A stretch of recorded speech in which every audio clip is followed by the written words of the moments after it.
विक्रोळी पार्कसाईट मधल्या जनकल्याण सोसायटीवर दरड कोसळली। दुर्घटनेत 2 जणांचा मृत्यू झालाय तर 2 जण गंभीर जखमी झाले। रात्रभर झालेल्या मुसळधार पावसामुळे पार्कसाईट परिसरात दुर्घटना घडली आहे।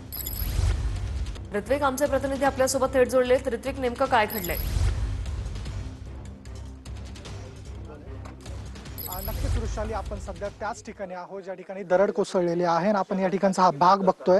समोर याच घरावरती दरड कोसळण्याची धक्कादायक घटना घडलेली आहे। खरं तर आज जन्माष्टमी आहे, शुभ दिवस आहे, मात्र याच दिवशी या सणाला कुठेतरी या परिवारावरती दरड कोसळल्याने विरजन झालेला आहे। हा पार्क साईड परिसर आहे विक्रोळी मधला आणि आपण बघू शकतो जवळपास उंच डोंगरावरती हे छोटे छोटे घरं बांधण्यात आलेले आहेत आणि संपूर्ण घरांची रचना आपण या ठिकाणी दृश्यांमध्ये बघू शकतो। तसेच ज्या घरावरती दरड कोसळली आहे ते घर सुद्धा समोर आपण या ठिकाणी बघू शकतो।